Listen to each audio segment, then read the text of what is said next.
जय राधा माधव जय कुंज बिहारी। जय राधा माधव जय कुंज बिहारी। जय राधा माधव जय कुंज बिहारी। जय गोपी जन वल्लभ जय गोपी जन वल्लभ।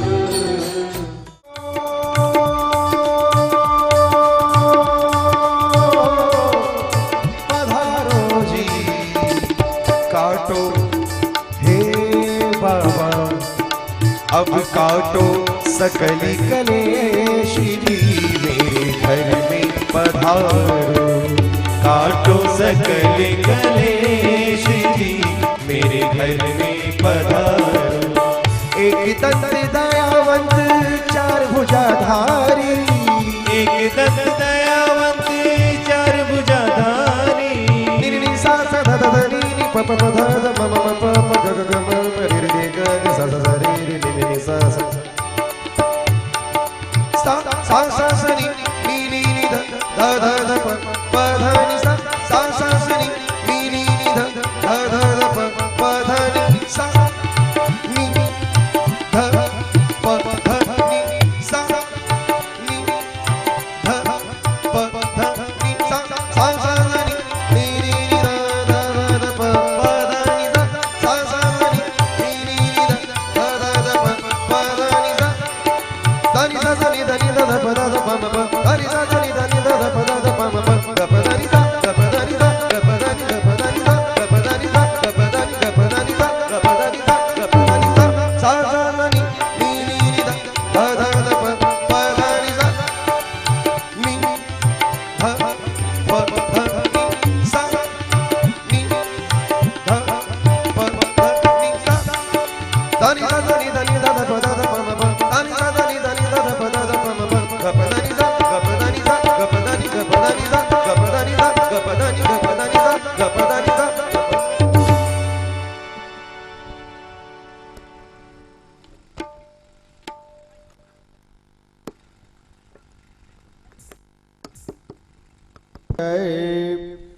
मंगलम भगवान विष्णु मंगलम गरुड़ ध्वज मंगलम पुंडरीकाक्ष मंगलायतनो हरि।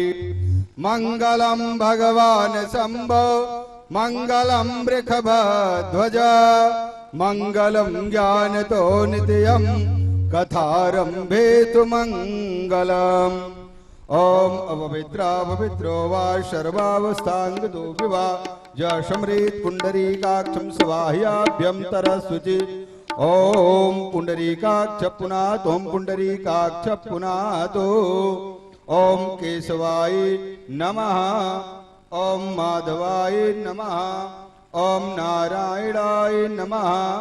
तिराचम्या हस्तौ प्रक्षाल्य ऋषिकेशाय नमः।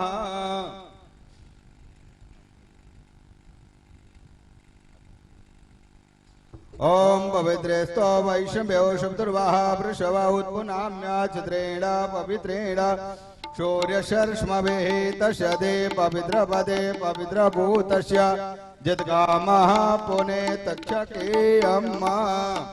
हरि ओम ओम स्वस्ति न इंद्रो वृद्धसर्वाः स्वस्ति नः भोगा विश्ववेदाः स्वस्ति नस्तार्क्ष्यो अरिष्टनेमिः स्वस्ति नो बृहस्पतिर्दधातु प्रखदशवा मरुतः वृष्णिमादरः शुभं जावानो विदते खुजग्मयः अग्निर्जिह्वा मनवः शौर्यजगदशो विश्वेन्नो देवा अवशागमन्यः भद्रं कर्णेभ्यः दृढुयाम देवा भद्रं पश्येमाक्षभिर्यजत्राः स्थिरैरङ्गैर्तुष्टवाग्वं सस्तनोर्भिर्यसेमायि देवहितं जजायो शतमेन्नु शरदो वन्दे देवा जत्रा नशग्राजर्षन्तनो नाम पुत्राशो जत्र पितरो भवन्ति मानो मध्यारिरिखतायुर्गन्धो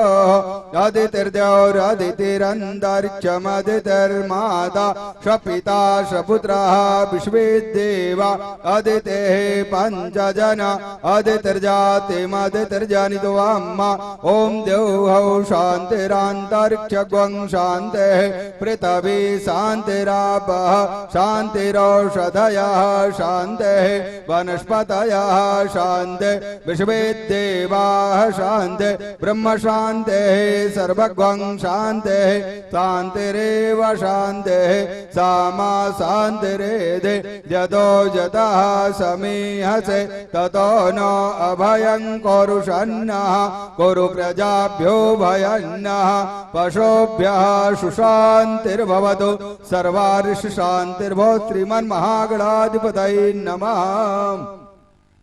ॐ वन्दे देव उमापतिं स्वर्गुरुं वन्दे जगत्कारणं वन्दे पन्नगभूषणं मृगधरां वन्दे पशूनां पदें वन्दे सूर्यशशाङ्कवाहिनी नयनं वन्दे मुकुन्द प्रियं वन्दे भक्तजनाश्रयस्य वरदं वन्दे शिवं शङ्करं मनोजवं मारुततुल्यवेगं जितेन्द्रियं बौद्ध्यमतां वरिष्ठं वातात्मजं वानरयोतमोख्यं श्रीरामदूतं शरणं प्रपद्ये बंधन करऊं बजरंग के युग चरण कमल में नित सदा शुभ स्वर्ण शैल शरीर रघुबीर कर में गदा हे पवन सुतयानंद घन धनुज बन क्षण में करो सिय के दुलारे राम प्यारे कष्ट भक्तों के हरो बुद्धि प्रबल मन बेगधारी ब्रह्मचारी जागिए हे वीर लक्ष्मण प्राणदाता अगम सागर लागिए लंका भयंकर स्वयं शंकर भक्त हित दल साजिए हे कपीश कोटि प्रणाम है मम हृदय आय विराजिए वंशे विभूषित कराम नवनीरदाभात पीतांबरादरुणबिंब फलाधिरोष्टात् पूर्णेन्दु सुंदर मुखात् रविंब नेत्रात् कृष्णात् परम किमपि तत्त्वमहं न जाने निगम कल्पतरोर्गलितं फलम् शुकमुखादमृतद्रव संयुतं पिबति भागवतं रसमालयं मुहुरो रसिका भूय भावुकाम्।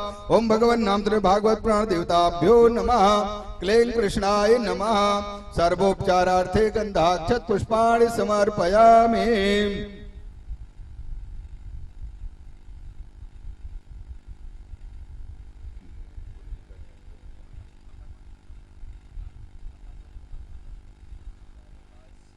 ओम गुरुर्ब्रह्मा गुरुर्विष्णु गुरुर्देवो महेश्वर गुरु साक्षात् परब्रह्म तस्मै श्री गुरुवे नमः।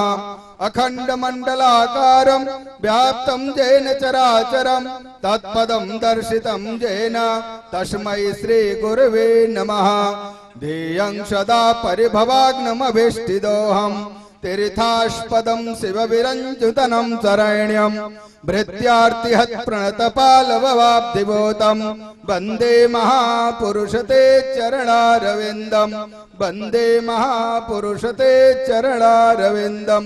गुरुदेवताभ्यो नमः। गुरुचरणकमलेभ्यो नमः। ध्यायां समर्पयामि गुरुचरणकमलेभ्यो नमः।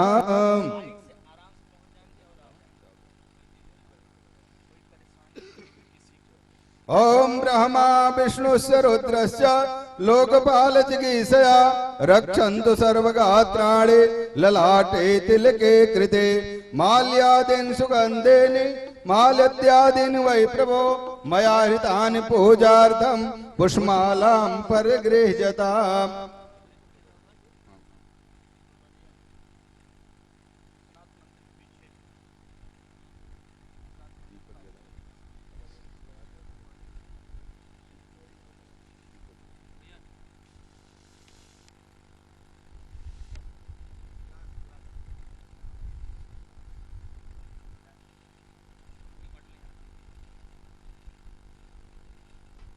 सारम सदा वसंतम हृदयारविंदे भवं भवानी सहितं नमामि भवं भवानी सहितं नमामि।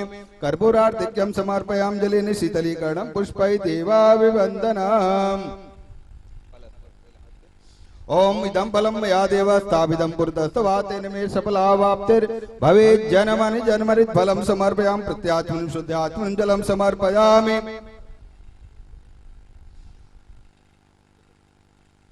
ओम हिरण्यगर्भः समवर्तताग्रे भूतस्य जातः पतिरेकयाशीत सदा धार पृथिवीं द्यामुते मां कस्मै देवाय हविषा विधेमः। साद्गुण्यार्थे दक्षिणां समर्पयामि। ओम यज्ञेन यज्ञमयजन्त देवास्तानि धर्माणि प्रथमान्यासन्नः तेहनाकं महिमानः सचन्द्र तत्र पूर्वे साध्याः सन्ति देवाः। नाना सुगन्ध पुष्पाणि यथा कालोद्भवानि च पुष्पाञ्जलिर्मया दत्तो गृहाण परमेश्वर। मंत्र पुष्पाञ्जलिं समर्पयामि। बोलो भागवत भगवान की जय। बोलो कृष्ण कन्हैया लाल की जय। बोलो सद्गुरुदेव भगवान की जय।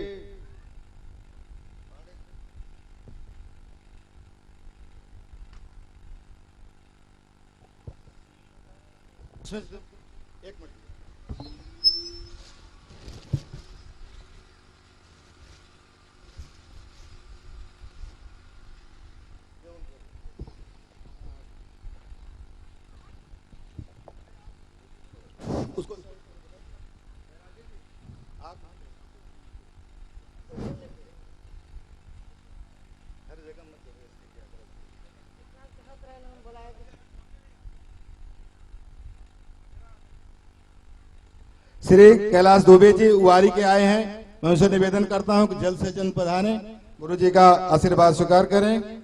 श्री प्रेम शंकर तिवारी जी रघुरामपुर से आए हैं। मैं उनसे निवेदन करता हूं कि जल्द से जल्द मंच पे आए, समय को ध्यान में रखते हुए हमारा सहयोग करें।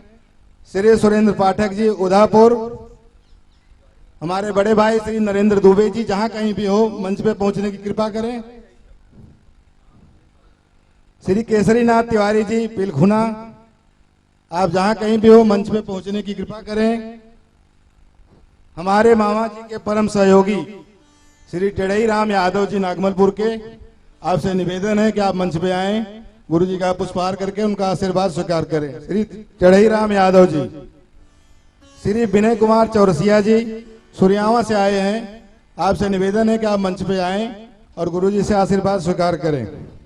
श्री संतोष पांडे जी पूर्व जिला अध्यक्ष भाजपा भदोही, मैं आपसे निवेदन करता हूं कि आप मंच पे आएं और उनके साथ हमारे छोटे भाई श्री सुरेंद्र दुबे जी से मैं निवेदन करता हूं कि ऊपर आएं और आप उनका पुष्पहार के बाद उनका स्वागत करें। आओ इधर से।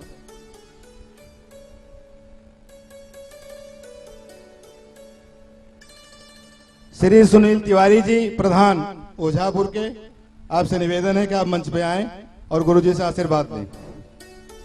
श्री रमापत पांडे जी गणेश रायपुर, आपसे निवेदन है कि आप मंच पे आएं, गुरु जी का स्वागत करें। श्री अभिनव जी, आपसे निवेदन है कि आप मंच पे आके गुरु जी का आशीर्वाद लें।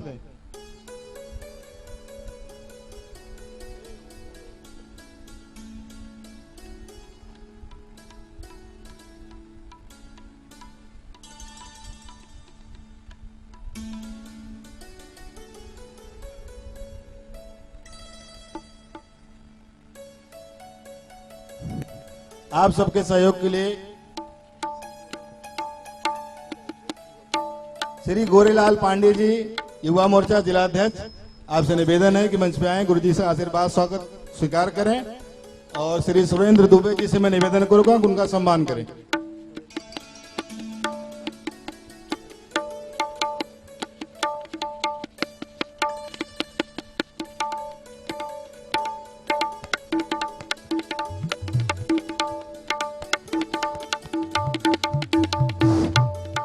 इस प्रोग्राम को मैं यहीं समाप्त करता हूं और आप सबकी आज्ञा से गुरु जी को ये मंच सौंपता हूं।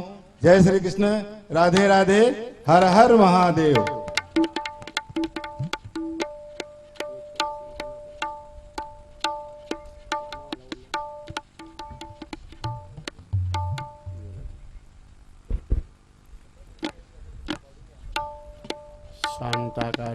शयनं पद्मनाभं सुरेशं विश्वाधारं गगनसदृशं मेघवर्णं शुभांगं लक्ष्मीकान्तं कमलनयनं योगिभिर्ध्यानगम्यं वन्दे विष्णु भवभयहरं सर्वलोकैकनाथं।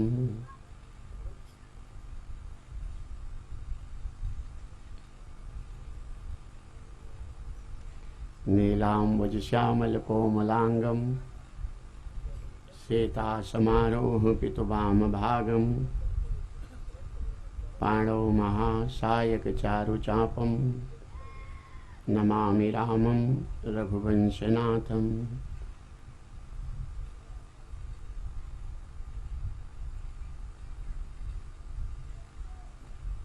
मनोजवं मारुततुल्यवेगं जितेन्द्रियं बुद्धिमतां वरिष्ठं वातात्मजं वानरयूथमुख्यं श्रीरामदूतं शरणं प्रपद्ये।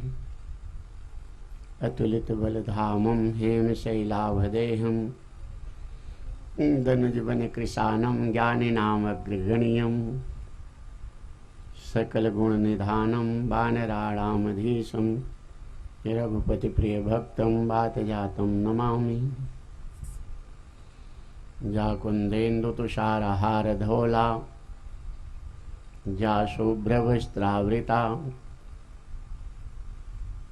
जा वीणावरदण्डमण्डितकरा जा श्वेतपद्माश्मना या ब्रह्माच्युतशङ्करप्रभृतिभिर्देवैः सदा वन्दिता सा मां पातु सरस्वती भगवती निःशेषजाड्यापहा।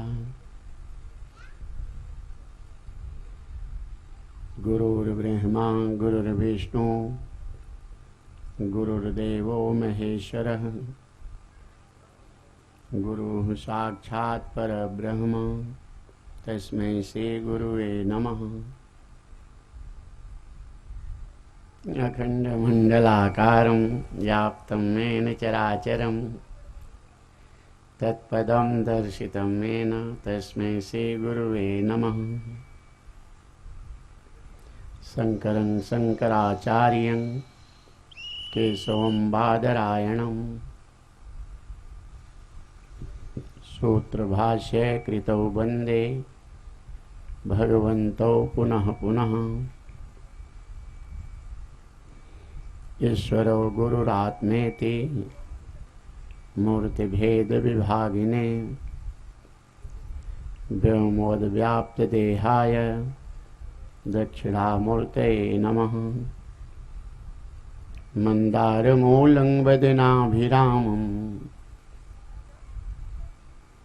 बिम्बाधरे पूरितवेणुनादं गोपी जनमध्यसंस्थं गोविन्द दामोदर माधवेति।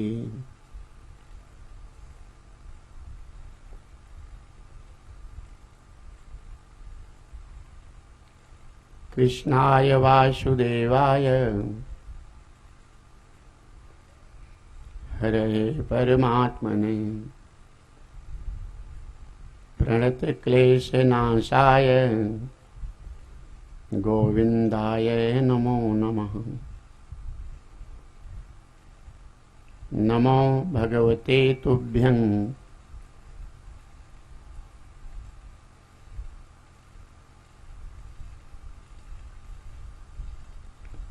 वासुदेवाय धीमहि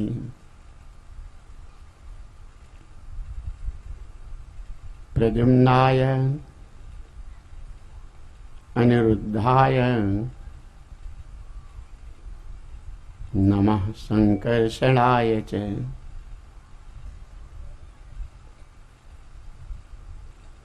सच्चिदानंद रूपाय विषोत्पत्त्यादि हेतवे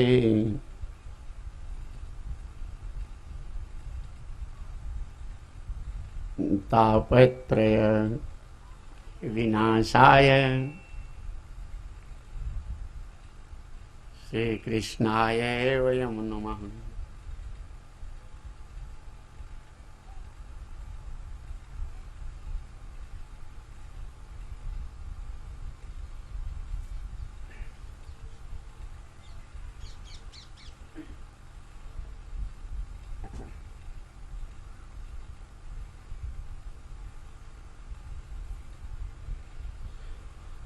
प्रेम से बोले वृंदावन बिहारी लाल की, सियावर रामचंद्र भगवान की, पवन सुत हनुमान की।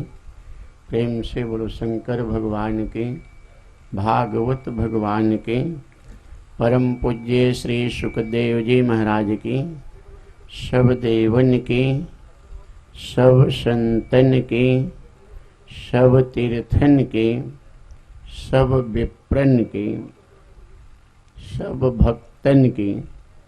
अखिल कोटि ब्रह्मांड नायक सर्वात्मा परमात्मा सर्वाधार जगदाधार जगत बंदे आनंद निधि भगवान कृष्ण, उन्हीं के रूप में विराजमान सभी श्रोतागण,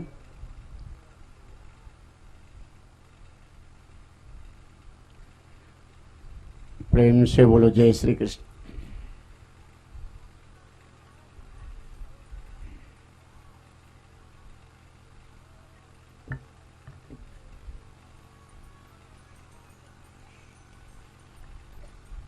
नाहं वसामि वैकुंठे योगिनां हृदयेन च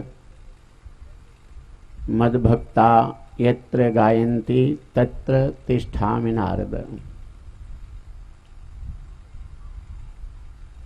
भगवान विष्णु नारद जी से कहते, नारद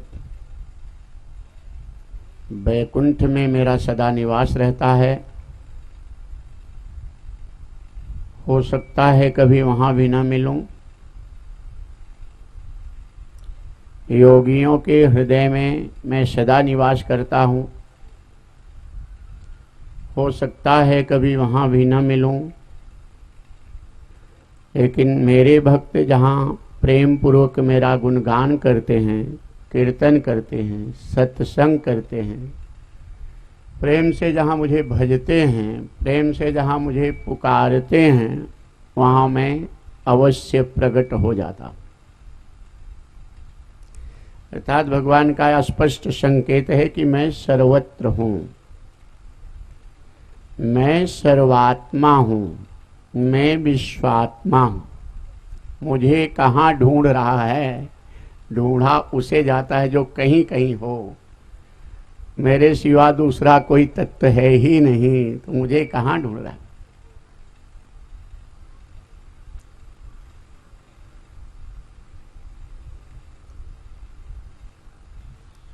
अब गया तो वसूला देखा कि है ही नहीं है। मेरा वसूला छूट गया, घर पे गया तो घर पे नहीं, फिर आया ढूंढने लगा, दिन भर ढूंढा वसूला, वसूला उसका मिला नहीं। रिकॉर्डिंग हो रही है और बाहर इसको नहीं समझ पाएंगे वसूला क्या है। बढ़ई जो लकड़ी काटी जाती है, छीलते हैं, हर भाषा के लोग इस कथा को सुनेंगे, टीवी पे रिले हुआ ये। तो फिर जब कब चद्दर उतारा वो, तो देखा कि वसूला कंधे पे, उसकी पत्नी कही वसूला थे आप कंधे पे है, तो बड़े जोर से खुशी से चिल्लाया, मिल गया मिल गया मिल गया। मतलब मिल गया। वो वसूला कहीं नया नहीं मिल गया, वो उसके पास में ही था, वो भूल गया था। और जब बोध होगा तो देखा कि मिल गया। तो हम आत्मा गुणाकेश सर्वभूताशय स्थित हम आदिश्य मध्यम के भूतानाम अंत। आत्मा के रूप में परमात्मा हमारे हृदय में है। कहते हमें भगवान कब मिलेंगे, कब मिलेंगे, कब? जब तक नहीं मिलेंगे, जब तक हमारे मन की भ्रांति नहीं जाएगी, दृढ़ विश्वास इस सत्य भाव पर नहीं होगा, तब तक नहीं मिलेंगे। मिले तो है ही हैं। इस समय हमारी श्वासों, आवाज और इस शरीर की हाँ, जो चैतन्य शक्ति उसके मूल कारण परमात्मा ही है, हृदय में बैठे। आप जो सुने इसके मूल कारण परमात्मा ही है, परमात्मा मिले ही हैं। ओ सर्वत्र सबके ऊर्ध मूलम अदशाखम अश्वत्थम प्राहुरभ्यम छंदासी यस्य पर्णानि यस्तंग वेद सवेद। इस संसार रूपी इस पीपल के इस वृक्ष की मूल जड़ भगवान कहते मैं ही हूं। लेकिन और वृक्षों की जड़ नीचे जमीन में रहती है, तना ऊपर रहता है, लेकिन संसार रूपी पीपल के वृक्ष की जड़ ऊर्ध्व मूलम ऊपर की तरफ है। और नीचे वाली जड़ को तो हम काट दे रहे हैं आरी से, किसी से, जैसे भी, लेकिन ये जड़ को कहाँ काटे हैं जिसका जड़ का पता ही नहीं कि ऊपर की तरफ कहाँ कैसे कब।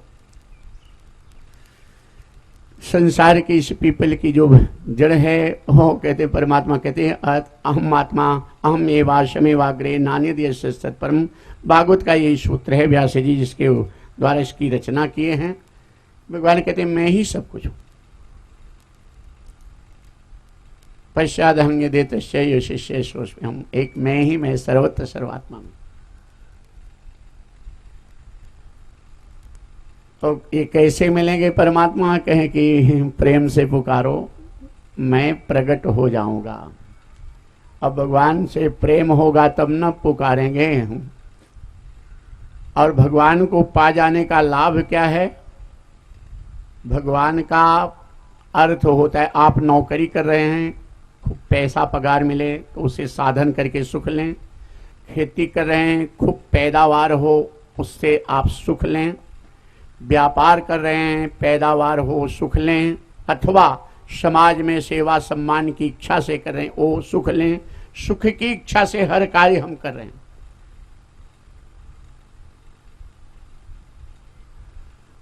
लेकिन भगवान का अर्थ होता है सच्चा सुख।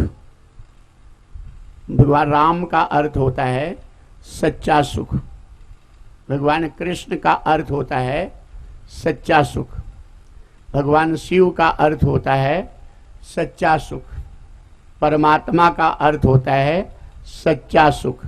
सच्चा सुख उसको कहते हैं जो नित्य नूतन आनंद बढ़ता जाए, जहां दुख कभी न आए। सबसे बड़ा दुख मृत्यु का दुख है, वो भी समाप्त हो जाए, उसे कहते हैं सच्चा सुख। पहले सच्चिदानंद रूपाय भगवान को वंदन किया गया। तो जो परिपूर्ण सत्य, परिपूर्ण ज्ञान, परिपूर्ण आनंद, ऐसे परमात्मा को वंदन करते। तो आपको सच्चा सुख कहाँ मिलेगा? कहीं अगर मिठाई चाहिए तो मिठाई की दुकान पे जाएंगे तब सच्चा सुख मिले, तब मिठाई मिलेगी। हाँ, कोयले की दुकान में मिठाई नहीं मिलेगी, मिठाई की दुकान में जाना हो। कपड़ा चाहिए तो किराना की दुकान पे कपड़ा नहीं मिलेगा, किराना दुकान में जाना होगा। सोना चाहिए तो सोने के दुकान में जाना होगा। इसलिए सच्चा सुख चाहिए तो सच्चिदानंद भगवान की शरण में जाना होगा। और सच्चिदानंद भगवान की शरण स्थली है ये सत्संग। कबीर साहब ने लिखा, देखी हाल इस जगत का, दिया कबीरा रोए और दूध चकिया के बीच में बाकी बचा न कोई। कबीर साहब रोने लगे कि है जैसे चक्की में जितने दाने जाते हैं सब पिस जाते हैं, ऐसे माया रूपी चक्की में सारा जीव पिसा जा रहा है। माया रूपी चक्की के दो पाटे हैं। मैं अरु मोर तोरते माया, जाओ सकेन है जीव निकाया। मैं हूं और मेरा, तुम हो तुम्हारा। ये माया के इसमें इस पाटों के बीच में सब जीव पीसे जा रहे हैं। तो कबीर साहब के पुत्र कमाल आ गए हैं। उन्होंने कहा, पिताजी आप थोड़ा सा गहराई से विचार नहीं किए, चक्की में सब दाने नहीं पिसते हैं,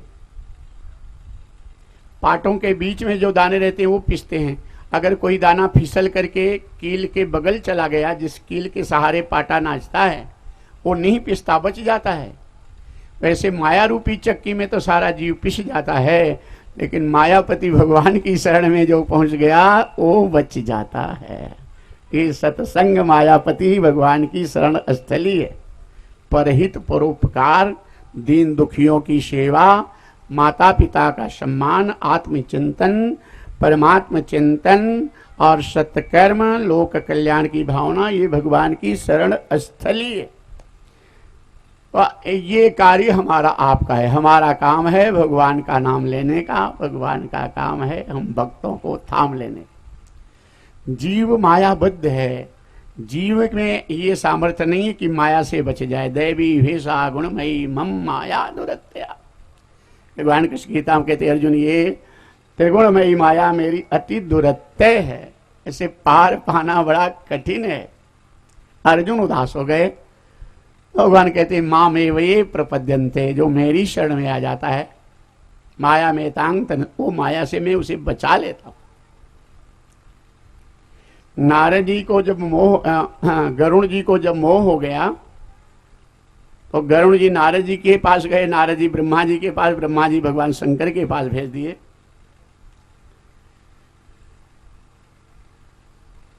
भगवान शंकर कागभूषुंडी जी के पास भेज दिए गरुड़ जी को, और मोह दूर हुआ।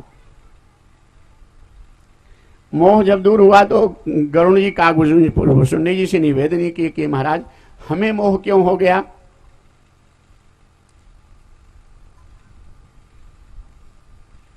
कागभूषुंडी जी कहे आपको मोह हो गया है, बड़ी बात नहीं है। इस संसार में आकर मोह से कोई बचा ही नहीं। नारद भव विरंचि सनकादि, जे मुनि नायक आत्मवादी। मोहन अंध कीन के ही, को जग काम न चावन जे। तृष्णा कहिन कीन बौराहा, कहीं कर हृदय क्रोध नहीं डाहा। ज्ञानी तापस सूर कवि, कोविद गुण आगार। कहीं कर लोभ विडम्बना, कीन नहीं संसार। श्रीमद बक्र न कीन्ह कहीं, प्रभुतावधीर न काहि। मृगलोचन के नैन सर, को जग जाहि न लाग। कीट मनोरथ दारु शरीरा, कौन लाग घुन असमति धीरा। सुत बीत लोक ईशनातीनी, कहीं कर मति इन कृत न मलिनी। ए सब माया कर परिवारा, प्रबल अमित कोवर नहीं पारा। शिव चतुरानन जाहि डेराही, अपर जीव कहीं लेखे म्यामाही।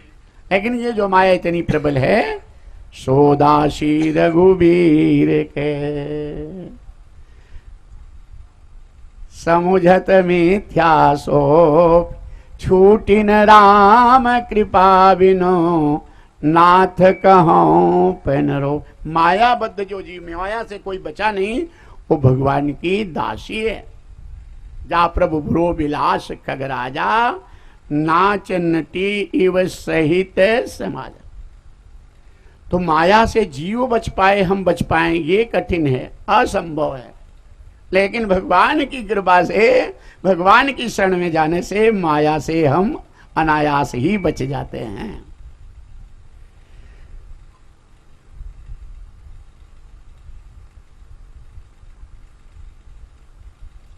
तो ये सत्संग भगवान की शरण स्थली है। हम सोचते हैं कि हो सकता है कि हम तो कथा सुनने आए हैं, हम कथा आयोजन किए हैं, हम भगवान का नाम कीर्तन कर रहे हैं, पता नहीं हमारा ये भाव भगवान तक पहुंच रहा है कि नहीं, क्योंकि हम तो भगवान को देखे नहीं हैं, पाए नहीं, ठीक है। लेकिन हम भले ना हो, लेकिन भगवान देख रहे हैं। अंदर बैठे हुए तुम्हारे हृदय में परमात्मा देख रहे हैं कि तुम क्या कर रहे हो, अच्छा बुरा जो भी कर रहे हो, तो अंदर बैठे हुए परमात्मा देख रहे हैं। एक सूरदास जी वृंदावन में गए भगवान कृष्ण का दर्शन करने, तो आगे गए तो खड़े हो गए। पीछे भीड़ बहुत ज्यादा थी, मंदिर में लाइन पूरा जाम हो गई, घंटों खड़े रहे, पूरा हल्ला हो गया। पुजारी जी डांटे किशोरदास, 1 घंटा हो गया खड़े हुए, पूरा मंदिर में भीड़ हो गई है, हल्ला हो रहा है, आपको तो आंख भी नहीं है, आप क्या देख रहे हो, 1 घंटे से दर्शन करे हो, जल्दी हटो वहां से। सूरदास जी पुजारी को डांटो, हमारा कल्याण पक्का। तत्काल परमात्मा की उस आत्मबोध में पहुंचना बड़ा कठिन है। नर सहस्त्रमा सुनो पुरारी, को एक होय धर्म व्रतधारी, धर्मशील कोटिक को विषय विमुख विरागरत हो, कोटि विरक्त मध्य श्रुति कही, सम्यक ज्ञान सकित कोल है। वो कोई एक, लेकिन हम भगवान के रास्ते पे चले, धर्म के रास्ते पे चले, इतने से नैया पार। भगवान देख रहे हैं कि ये हमारे रास्ते पर मुझे पाने के लिए चल रहा है, उनकी कृपा बरसी। ऐसे पावन पवित्र इस भागवत की गंगा में और डुबकी लगाया जाए। कल के प्रसंग में आप श्रवण कर रहे थे, कथा की शुरुआत एकदा नैमिषारण्य से होती है। एक बार नैमिषारण्य में 88,000 मुनियों ने सूत जी से निवेदन किए कि महाराज अब तक तो आपने कथा सुनाई, अब कथा सार सुनने की इच्छा है। सूत जी बड़े भाव से सब ऋषि मुनियों का अभिवादन की कि आप स्वयं वेद शास्त्र पुराण के स्वरूप, आप तो स्वयं नारायण के स्वरूप, ज्ञान भक्ति के स्वरूप, वैराग्य के स्वरूप ऋषि मुनि संत महात्मा हैं, लेकिन मेरे जीवन को धन्य करने के लिए आपने इस तरह से प्रश्न किया। आपको हम सब कथाओं का सार श्रीमद् भागवत महापुराण की कथा सुनाएं, जो कि राजा परीक्षित को जब श्राप हो गया था कि 7वें दिन तक्षक के काटने से तुम्हारी मृत्यु हो जाएगी, तो श्री शुकदेव जी महाराज जिस भागवत कथा को सुनाकर 7 दिन में राजा परीक्षित को मोक्ष दिलाए, वहां पे मेरे गुरुदेव भी थे और वो कथा सुनकर जो मुझे सुनाए वह भागवत कथा हम आपको सुनाएं। और इस मुनियों ने निवेदन किया कि महाराज राजा परीक्षित को श्राप क्यों हो गया था, वो तो धर्मात्मा राजा थे, मुनि ने श्राप क्यों दे दिए, हमारे हित की बात है तो बताने की कृपा करेंगे। सूत जी कहते महाराज एक बार कलयुग के प्रभाव से अहिंसा के पुजारी राजा परीक्षित, धर्म के रक्षक राजा परीक्षित कलयुग के प्रभाव से अनेक वन्य पशुओं की हिंसा कर डाले। ध्यानावस्था में बैठी हुई समीक मुनि के गले में मरा हुआ सांप डाल दिया। राजा भगवान का स्वरूप होता है, कहते मनुष्यों में राजा मैं हूं। इस चाह से कि ये हम आए हैं तो यहाँ हमारा सम्मान नहीं कर रहे हैं, और कलयुग के प्रभाव से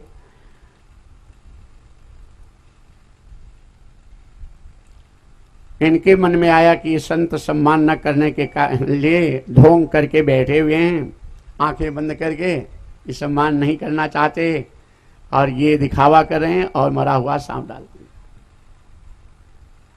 दिया। कलयुग ऐसा है, ऐसे इस कलयुग में कथा आयोजन करना, श्रवण करना। राजा परीक्षित जिस समय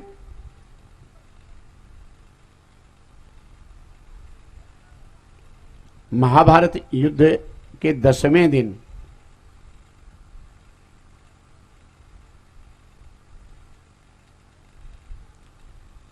नहीं, महाभारत युद्ध जब पूरा हुआ तो दुर्योधन अंतिम श्वासें गिन रहा था, तड़प रहा था, रात्रि का समय था। तो अश्वत्थामा के मन में आया कि पांडवों ने मेरे पिता गुरु द्रोणाचार्य को छल से मारा है, इसलिए सोते हुए पांडवों का गला काट करके हम दुर्योधन के पास लाके देंगे। और जैसे दुर्योधन अश्वत्थामा चला, वैसे बिनु पग चलई सुनई बिनु काना, कर बिनु कर्म करई विधि नाना।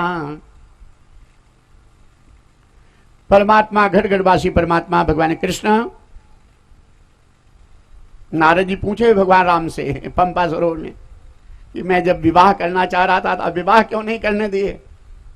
भगवान राम कहते नारद तुम अपनी मां से विवाह करना चाहते थे, वो माया मेरी थी, मायापति मैं हूं, वो तुम्हारी मां थी, तुम जीव हो। बच्चों जैसी भाषा बोल रहे थे, जैसे छोटे बच्चों से कहो कि किससे शादी करोगे, कहें चाची से, दादी से करूंगा, बड़ी मम्मी से शादी करूं। उन्हें शादी का क्या मतलब, छोटे बच्चों। कहें उसी तरह से तुम बच्चों की भाषा बोल रहे थे। ए सुन मुनि तो ही कहूं सहरोसा, भजहि जे तज मोहि सकल भरोसा, करऊं सदा तिनके रखवारी, जिम बालक राखई महतारी।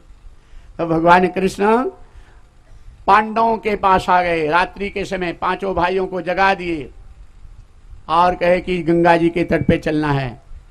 पांचों भाई पांडव तैयार, आधे एक बार भी नहीं पूछे कि रात्रि के समय क्यों कह रहे हैं। ऐसे समर्पित भाव था पांडवों का भगवान के चरणों। भगवान कृष्ण चलते चलते पांडवों के पांचों पुत्रों को भी जगाए, तुम भी चलो। जागे, लेकिन ये फिर सो गए कि आप जब चाहते तब आते, हमें नींद आ रही। भगवान हर जीव को जगाते हैं, हर जीव के कल्याण का साधन देते हैं, मौका देते हैं। अगर कोई जाग करके अपना कल्याण कर लिया तो कर लिया, और फिर सो गया तो सो गया, भगवान की जिम्मेदारी पूरी।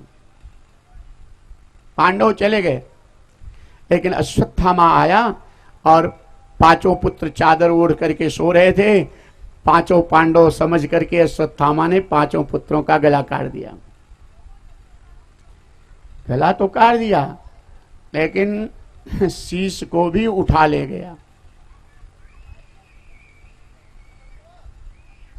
दुर्योधन के सामने जब रखा अश्वत्थामा और बोला कि ये पांचों पांडवों का शीश है, अब तुम हंसते हुए प्रसन्नता से मरो। अंधेरा था, दुर्योधन ने जैसे ही शीश को हाथ में टटोला वैसे चिल्ला पड़ा, अश्वत्थामा, अश्वत्थामा तुमने अनर्थ कर दिया।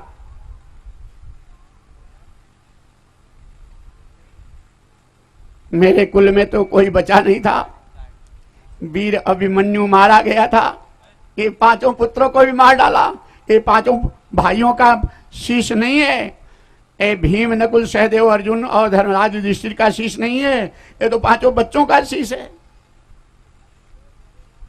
कोई नहीं बचा मेरे कुल, दोनों कुल में अनर्थ कर दिया तुमने।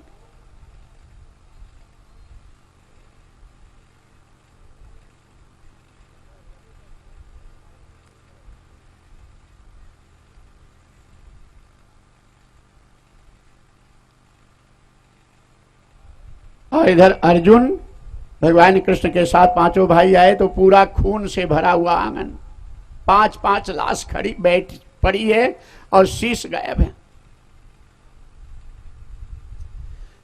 चीख मार मार करके रो रही है द्रौपदी। अर्जुन ने कहा, छत्राणी, प्रारब्ध में तो कोई वश नहीं है, लेकिन मैं प्रतिज्ञा करता हूं अपने पुत्रों के शत्रु को जब तक मारूंगा नहीं तब तक इन बच्चों का अंतिम संस्कार नहीं करूंगा। भगवान कृष्ण की सहायता लेकर अर्जुन चले। जब जब मारना चाहे अश्वत्थामा को, तब तब गुरु द्रोणाचार्य की प्रतिमा सामने दिखाई पड़ी। मार तो नहीं पाए और भागते हुए अश्वत्थामा को रथ से कूद करके अर्जुन जबरदस्ती बांध लिए। जब बंदी बना लिए तो भगवान कृष्ण अर्जुन को ललकारे कि अर्जुन अब इसका गला काट दो।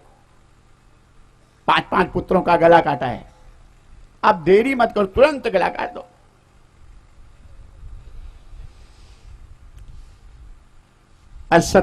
अर्जुन ने हाथ जोड़े कि प्रभु आप हमें क्षमा कर दो, ये हमारे गुरु का पुत्र है, ब्राह्मण बालक है, इसने जो किया किया, हमें क्षमा कर दो, मैं इसे नहीं मार सकता। भगवान रथ से कूद गए, अर्जुन को हृदय से लगा लिए कि अर्जुन, इसीलिए तो मैं तुम्हें गीता का ज्ञान दिया। आपत्काल परखिए चारी, धीरज धर्म मित्र, अपने धर्म की रक्षा तुम करो, उसने गलत किया है। गुरु पुत्र है, ब्राह्मण बालक है। भगवान कृष्ण कहते इतनी विषम परिस्थिति में आवेश में तुम नहीं आए अर्जुन, धर्म को नहीं छोड़े, इसलिए अधिकारी समझ के तुम्हें भगवत गीता का ज्ञान। और जब अश्वत्थामा को द्रौपदी के सामने रखे ले आए कि ये तुम्हारे पुत्रों का शत्रु है, आदेश करो तुम जो इसको दंड दोगी, सुनाओगी, वो सजा मैं दूंगा। द्रौपदी हाथ जोड़ी कि महाराज जल्दी से इनका बंधन छोड़ दो, आपके गुरु के पुत्र हैं, ब्राह्मण बालक हैं, इनकी माता विधवा हो गई है, इन्हीं पुत्र के सहारे हैं, इन्होंने जो किया किया, लेकिन इनकी माता का दुख मुझसे रोते हुए सहन नहीं हो पाएगा, इन्हें छोड़ दो। जिसके माथे पे चंदन लगाते थे, तिलक आरती करते थे, उसको सजा मत दो, बांधे हैं, मुझे अच्छा नहीं लगा। अश्वत्थामा मन ही मन द्रौपदी को प्रणाम किया और अपने आप को धिक्कारा कि द्रौपदी तुम जैसी नारी पृथ्वी की शोभा हो, मैं पापी नीच हूं, धिक्कार है मुझे, मेरे विचारों को धिक्कार है, ऐसी मां के पुत्रों की हत्या मैंने कर दिया, मुझे क्षमा कर दे द्रौपदी। लेकिन भीम बोल पड़े अर्जुन मारो, मनुस्मृति में ऐसा संकेत है, सोए हुए को मारने वाला, बालक को मारने वाला, नारी की हत्या करने वाला, नशे में पागल को मारने वाला, दिमाग से पागल को मारने वाला, शरण में आए हुए को मारने वाला, इसको आतताई कहते हैं। इनके मारने से दोष नहीं लगता, तुरंत मारो, सोए हुए बच्चों की हत्या किया है। भगवान कृष्ण मुस्कुरा देगी भीम भैया, उसी मनुस्मृति में ये भी तो संकेत किया गया है कि ब्राह्मण के शिखा का मुंडन करा के समाज से अपमानित करके निकाल दो तो मृत्यु दंड के बराबर दंड माना गया है। ब्रह्म हत्या के, गुरु हत्या के पाप से भी बच जाओ, दंड भी दे दो। अब भगवान की प्रेरणा कौन रोके? ऐसा करके इनकी जो मणि थी अश्वत्थामा के मस्तिष्क में, उसको अर्जुन ने निकाल लिया और शिखा का मुंडन करके ढकेल के डांट के भगा दिया। रास्ते में अश्वत्थामा गया तो इसके मन में फिर से ग्लानि हुई, इस अपमान से जीने से अच्छा मरना ही ठीक है। और फिर ईर्ष्या की अग्नि जल गई हृदय में। पांडवों का अंतिम चिराग अर्जुन अभिमन्यु की पत्नी उत्तरा के गर्भ में जो राजा परीक्षित के रूप में जल रहा था, उस चिराग को बुझाने के लिए अश्वत्थामा ने ब्रह्मास्त्र का प्रयोग कर दिया। कहते हैं माता पिता जब धार्मिक होते तो अपने बच्चों को धर्म की शिक्षा देते, न्याय की शिक्षा देते। जिसके माता पिता न्यायी है तो बच्चों को भी अन्याय की शिक्षा देंगे। द्रौपदी जब जब बैठती थी तब तब कहती थी उत्तरा से कि बहू कभी संकट पड़े तो परमात्मा की शरण में जाना। संसार स्वार्थी है, इसका स्वार्थ पूरा होगा तो तुमसे प्रेम करेगा, स्वार्थ में बाधा पहुंचा तो दुश्मनी करेगा। पति भाई मित्र भी हो सकता है किसी संकट के समय पहुंचने में देर हो जाए, लेकिन परमात्मा नहीं चूकेंगे।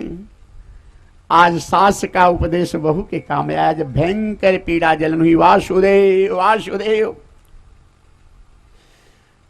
हे करुणा निधान, कृपा सिंधो, असरन के शरण दाता, भक्त वत्सल मेरी रक्षा करो।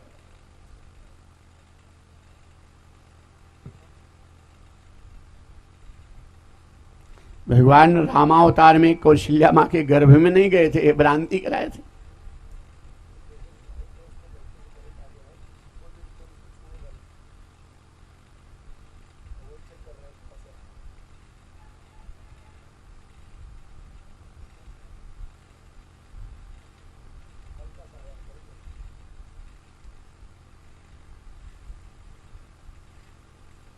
कृष्णावतार में भगवान कृष्ण देवकी के गर्भ में नहीं गए थे, भ्रांति कराए थे। लेकिन आज भक्त की रक्षा के लिए भगवान अपने भक्त के गर्भ में गए। उत्तरा के गर्भ में जाकर मृत से हो गए थे राजा परीक्षित। एक अंगुष्ठ मात्र चतुर्भुज रूप का दर्शन कराए और जीवित किए दर्शन पाए। ऐसे राजा परीक्षित जो माँ के गर्भ में भगवान का दर्शन पाए, धर्मात्मा के धर्म कुल में जिसके रक्षक भगवान स्वयं हों, धर्म के रक्षक, अहिंसा के पुजारी, ये भी कलयुग के वश में होकर के पाप कर बैठे। हमारी आपकी क्या बात, संत का अपमान कर बैठे, हिंसा कर बैठे। ऐसा है कलयुग। ऐस कलयुग में भक्ति देवी नारद जी से पूछी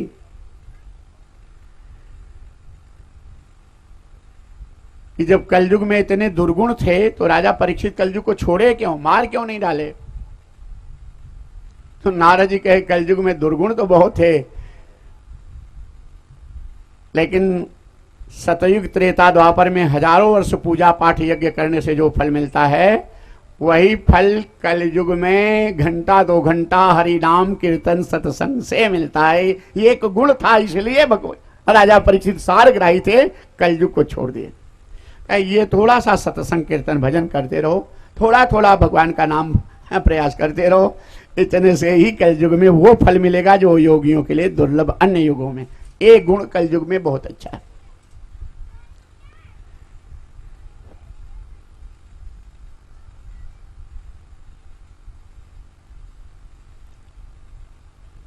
क्योंकि जिस समय राजा परीक्षित भ्रमण के लिए निकले थे तो एक दिन देखे कि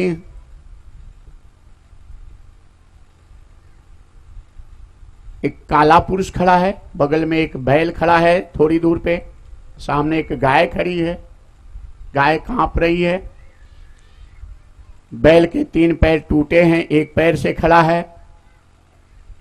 राजा परीक्षित बैल से पूछे कि तुम कौन हो, ये गाय भयभीत क्यों हो रही है? बैल ने कहा राजन मैं धर्म हूं,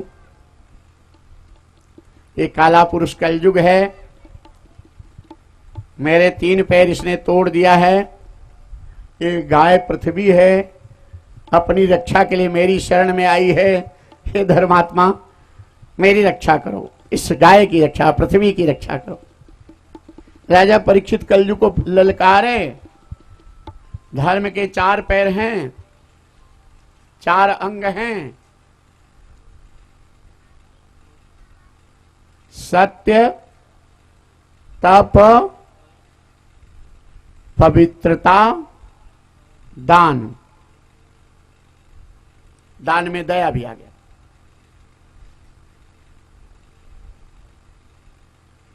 अधर्म के 4 पैर हैं, असत्य, मद, आसक्ति, निर्दयता, ये अधर्म है। राजा परीक्षित जब ललकारे कलयुग को युद्ध के लिए तो कलयुग राजा परीक्षित की शरण में आ गया। मैं आपकी शरण, तो राजा परीक्षित कहे मेरी शरण में आया है तो मेरे आदेश का पालन करो, जहां जहां मैं कहूं वहीं वहीं रहना है।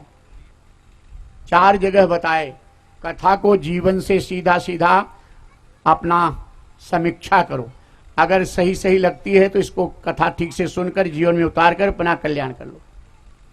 अगर सही नहीं लगती है कथा आपके जीवन से तो मैं नहीं कहता हूं कि जीवन में उतारो, सही लगती है तो जरूर उतारो। 4 जगह, पहला जहां पे जुआ होता हो वहां रहना, कलयुग जहां रहता है वहां कलह रहती है परिवार जीवन में। जिसके घर में जुआ खेलने वाले होंगे उस परिवार में कलयुग रहता है, वहां कलह रहती। दूसरा, जहां पे शराब बिकती हो अथवा शराब पीने वाले हो वहां रहना। शराब बेचने वाले करोड़ों रुपया रोज कमाते हो लेकिन पति पत्नी परिवार में शांति नहीं, दवा या शराब या कोई साधन लेके सोना पड़ता है, कलह कलयुग रहता है।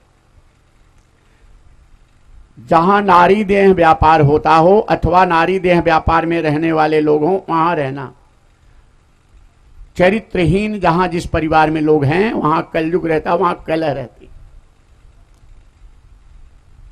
जहां हिंसा करने वाले लोग हों या हिंसा को बढ़ावा देने वाले लोग हों वहां रहना। 4 जगह बताए। तो कलयुग ने कहा कोई अच्छी जगह बता दो। तो राजा परीक्षित 5वीं जगह बताए कि सोने में रहना। लेकिन कथा सीधा सीधा कह दे कि सोने में कलयुग रहता है, और जहां कलयुग रहता है वहां कलह होती है। तो जो देवियां हैं अगर शांति चाहती हो तो अपने सोने का आभूषण अपने पति सास ससुर को दे दो, आज ही शांति रहेगी। तो थोड़ी संख्या जो है देवियों की, ये कल से ये भी गायब कि महाराज अपनी भागवत अपने घर रखो, मैं अपना आभूषण नहीं दूंगी, कथा नहीं सुनूंगी, चलेगा। नारियों का स्वभाव है आभूषण से प्रेम करना। राजा दशरथ कैकेयी के सुंदर काम के भाव के बस में होकर भगवान राम को वनवास नहीं दिए थे। जहां राम तहां काम नहीं, जहां काम नहीं राम, तुलसी कैसे रही सके रवि रजनी एक ठाम। राजा दशरथ के जीवन में काम की प्रधानता होती तो सच्चिदानंद मर्यादा पुरुषोत्तम भगवान राम का इनके यहां अवतार ही नहीं होता। राजा दशरथ नारी के स्वभाव से ठगे कि थाती छाड़ न मांगो काऊ। नारियों का स्वभाव है कि जब खुश हुई तो धन आभूषण मांगी, तो दशरथ धन लगी धन जमनाइश कहे कि इसलिए इस भाव में कि 2 नहीं 4 मांग लो। नारी के स्वभाव से ठगे, नारी का स्वभाव है। ऐसे भी देख लो, पति पत्नी में झगड़ा हुआ हो, 2-4-6 महीना से बोला चाली बंद हो, और किसी बच्चों से संदेश दे दो कि मम्मी को कह दो तैयार हो जाए, आज 2 तोला पैसा मिला है, 2 तोला का हार या चैन लेना है, तो सारा मला 1 तोला का 5 ग्राम की अंगूठी लेनी, तो सारा मलाल खत्म। फट से धोती कुर्ता 65 चाय पानी लेके हाजिर की, ये खा लीजिए, ये पानी पी लीजिए, सारा मलाल खत्म करके देखो। नारी स्वभाव। तो सोने में सब सोने के लिए सब में कलयुग नहीं रहता। सोना प्रातः दर्शनी शुभ माना गया है। अगर आपके पास पैसा है, व्यवस्था है, तो सोना जरूर पहनो।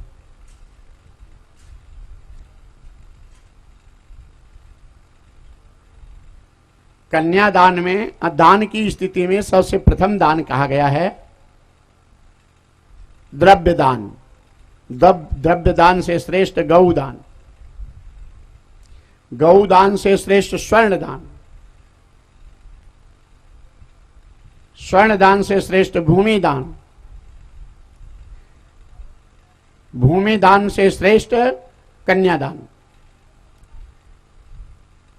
कितना बड़ा दान करना है ये। कन्यादान जब होगा तब ना दान करोगे।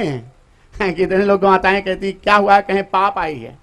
कन्या हुई तो मन उदास।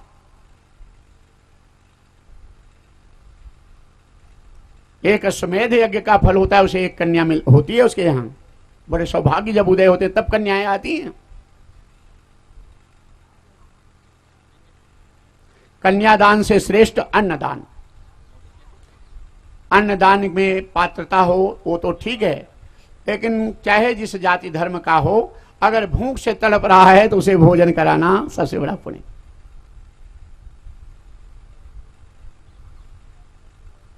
अन्नदान से भी श्रेष्ठ ज्ञानदान।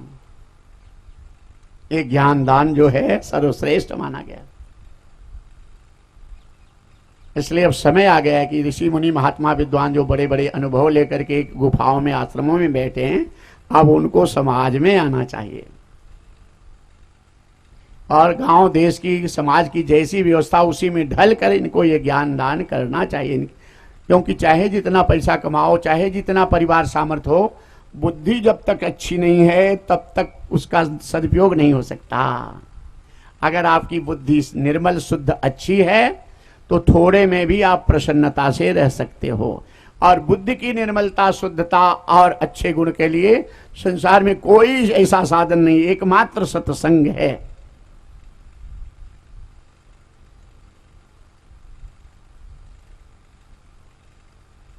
सोने में रहना, लेकिन जो अधर्म अन्याय या दूसरे हक की कमाई के पैसे से सोना हो उसमें रहना कलयुग। राजा परीक्षित ने कहा सोने में कलयुग रहे, लेकिन अधर्म अन्याय की कमाई से जो हो उसमें रहना। अपने हक की कमाई से जो सोना पहने उसमें कलयुग वास नहीं है। और आपको ये सब देख, जितना बात बताया मिला लेना, गांव में आसपास पड़ोस में जो झूठ कपट बेईमानी अधर्म अन्याय से कमाकर सोना आभूषण मौज मस्ती कर रहे हैं, हाँ, उनके घर में भीतर से देखोगे तो कलह है, बड़ी बेचैनी है। इसलिए यहाँ ऐसे लोग नहीं हैं। अपना ज्ञानपुर क्षेत्र तो छोटी काशी माना गया है, तो धर्म की नगरी है यहाँ। यहाँ पे ऐसे लोग नहीं है, लेकिन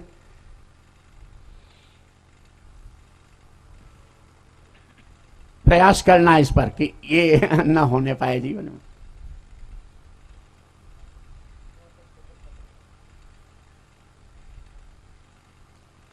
क्योंकि चुन ले हीरे, चुन ले मोती, लेकिन बंदे याद तू रखना, कफन में जेब नहीं होती।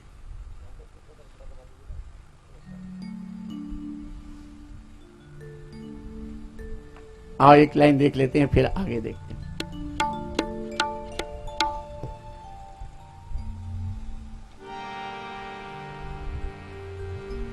चुन ले तू हीरे, चुन ले मोती, चुन ले तू हीरे, चुन ले मोती, लेकिन बंदे याद ये रखना, कफन में जेब नहीं होती। चुन ले तू हीरे, चुन ले मोती, लेकिन बंदे याद रखना, कफन में जेब नहीं होती। चुन ले तू हीरे, चुन ले मोती, रह जाएगी यहीं पे चांदी, यही रहेगा सोना। रह जाएगी यहीं पे चांदी, यहीं रहेगा सोना। किस्मत में तेरी कुछ भी नहीं, बस शमशान का कोना। किस्मत में तेरे कुछ भी नहीं, बस शमशान का कोना। जहाँ पे जलती है काया, बस वहीं पे किस्मत सोती। जहाँ पे जलती है काया, बस वहीं पे किस्मत सोती। लेकिन बंदे याद ये रखना, कफन में जेब नहीं होती। चुन ले तू हीरे, चुन ले मोती।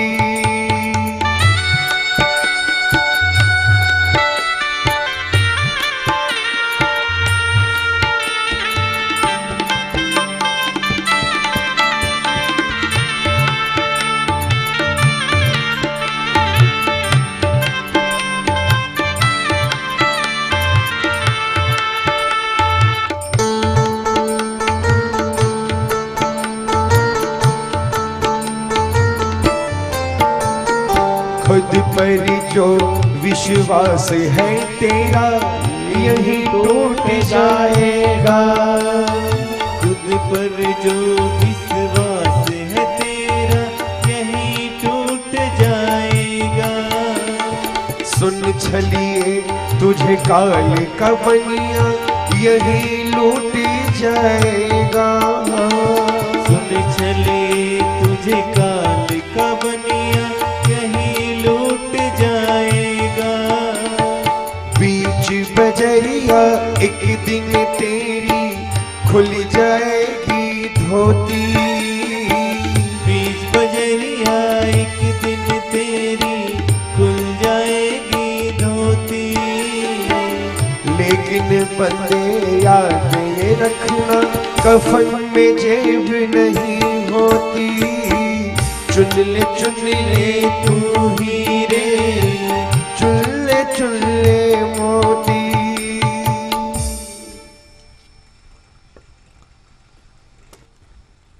तो तुझ पर जो विश्वास है तेरा यहीं टूट जाएगा। सुन छलिए तुझे काल कवनिया यहीं लूट जाएगा। बीच बजरिया एक दिन तेरी खुल प्राण निकल जाता है तो लोग कहते हैं चड्डी साया लंगोटा की कोई गांठ है वो भी खोल दो, नहीं जीव बंधा जाएगा। धनानि भूमौ पशुश्च गोष्ठे नारी गृह द्वार जना श्मशाने देहश्चितायाम परलोक धामे धर्मानुगो गच्छति जीव एकः। धन भूमि बैंक में पड़ा रह जाएगा, पशु खूंटे में बंधे रह जाएंगे, बैंक में पैसा पड़ा रह जाएगा, परिवार के लोग श्मशान भूमि तक साथ में जाएंगे, शरीर भी चिता भूमि तक साथ देगा। इसके आगे अपने अच्छे बुरे कर्मों के फल को लेकर जीव यहां से अकेले जाएगा। इसलिए अगर हो सके तो, ऐसे लोग यहाँ नहीं हैं, लेकिन हो सके तो अपने हक में रहने का प्रयास करना। किसी की बेईमानी नहीं, किसी को सताना नहीं, किसी को पीड़ा नहीं देना, झूठ कपट से बचने का प्रयास करना।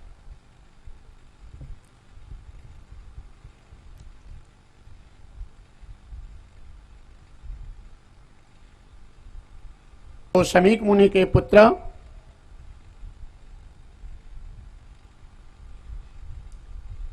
जब आए, देखे कि मेरे पिता के गले में मरा हुआ सांप पड़ा है। हाँ, दो नदी में स्नान करके हाथ में जल लेकर करके बोल पड़े कि तुम क्षत्रिय नरेश हो तो क्या हुआ, चक्रवर्ती राजा दिग्विजयी हो तो क्या हुआ, संत तेज से तुम्हें भय नहीं लगा, ब्रह्म तेज से तुम्हें भय नहीं लगा। मेरे पिता के गले में मरा हुआ सांप डालने वाले तुम्हारे गले में जिंदा सांप पड़ेगा। परीक्षित, मैं तुम्हें श्राप देता हूं, आज के 7वें दिन तक्षक के काटने से तुम्हारी मृत्यु हो जाएगी। सूत जी शौनकादिक मुनियों से कहते, महाराज यही कारण था राजा परीक्षित को श्राप का। लेकिन राजा परीक्षित जब सुने कि मुझे श्राप हो गया है तो राजा परीक्षित रोए नहीं, घबराए नहीं। राजा परीक्षित भगवान की प्रार्थना की कि नारायण आपने तो ये कबहू कर करुणा नर देही देते ईश बिन हेतु स्नेही। आपने तो ये मानव तन साधन धाम मोक्ष कर द्वारा आत्मदर्शन के लिए आपने दिया था। आपने तो मानव तन संसार सागर से पार जाने का साधन दिए थे। मैं तो भोगों में आयु बिता दिया। आपकी कृपा से मृत्यु के 7 दिन पहले मुझे पता चल गया। इसलिए हे नारायण आपकी कृपा से हुआ। और राजा परीक्षित चक्रवर्ती सत्ता का त्याग कर दिए, परिवार संसार का त्याग कर दिए, बहुत खाया। अब आत्मचिंतन में जीवन लगाऊंगा, मन लगाऊंगा। अब आज के बाद अन्न ग्रहण नहीं करूंगा। बहुत जल पिया, आज के बाद जल नहीं पीऊंगा। बहुत सोया, अब आज के बाद सोऊंगा नहीं, निद्रा नहीं लूंगा। और संसार का त्याग करके गंगा जी के तट पर चले। अर्थात यहाँ पे कुछ लोगों का कहीं संशय बनता है कि एक बार भागवत सुन के राजा परीक्षित का मोक्ष हो गया। यहाँ तो रोज भागवत सुनते हैं, किसी का मोक्ष होते दिखाई नहीं पड़ा। तो राजा परीक्षित में पात्रता थी, मोक्ष के अधिकारी थे। अभी हम लोगों को दोनों टाइम व्रत रहना, निराजली व्रत रहना, अन्न छोड़ना बड़ा कठिन हो जाता है। पान सुपारी गुटखा नहीं छोड़ पाते। कितने लोग कथा सुनते रहते हैं, पुड़िया लिए रहते हैं, मूरी नीचे किए तो मैं जान जाता हूं ये कुछ गड़बड़ कर रहे हैं।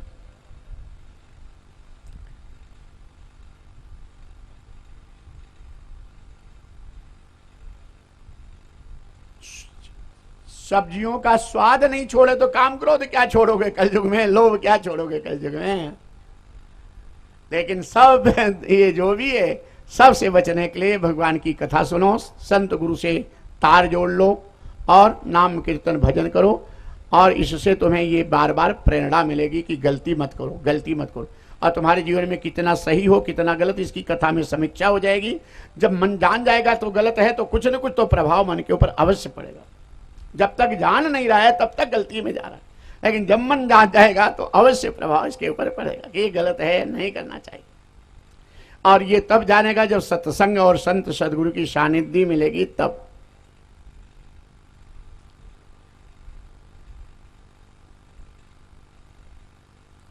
अनेक ऋषि मुनि महात्मा अब तक राजा थे, जब संसार का त्याग किए तो राजर्षि हो गए।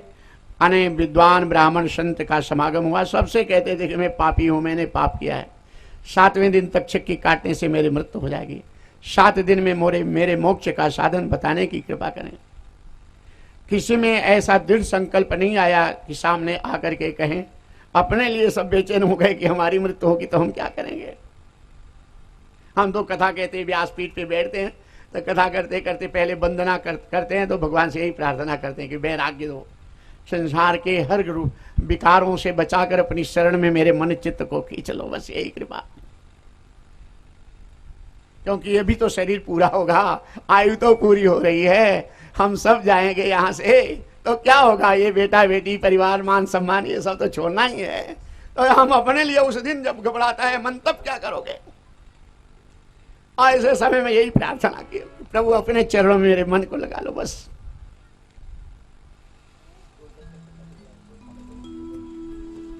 अब समय तो नहीं है, लेकिन एक लाइन का भजन और सुन लो, फिर आगे तत्वमयी कथा की सरलता से बड़ा आनंद आएगा कथा में। आप सुनो।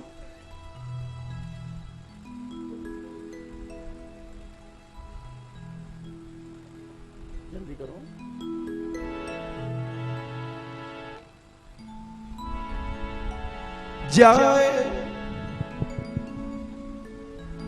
जाएगा जब यहाँ से कुछ भी ना पास होगा, 2 गज कफन का टुकड़ा तेरा लिबास होगा, 2 गज कफन का टुकड़ा तेरा लिबास होगा। जाएगा जब यहाँ से, जाएगा जब यहाँ से कुछ भी ना पास होगा, 2 गज कफन का टुकड़ा तेरा लिबास होगा, 2 गज कफन का टुकड़ा तेरा लिबास होगा, 2 गज कफन का टुकड़ा तेरा लिबास होगा, 2 गज कफन का टुकड़ा तेरा लिबास होगा।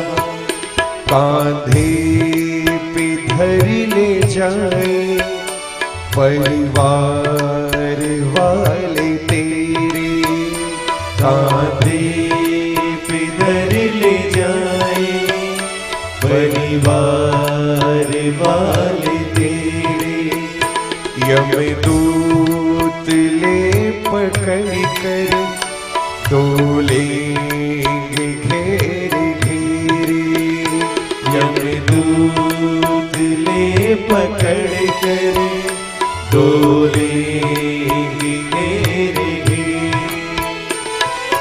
पीटेगा छाती अपनी, पीटेगा छाती अपनी, पीटेगा छाती अपनी, मनवा उदास होगा, 2 गज कफन का टुकड़ा तेरा लिबास होगा, 2 गज कफन का टुकड़ा तेरा लिबास होगा।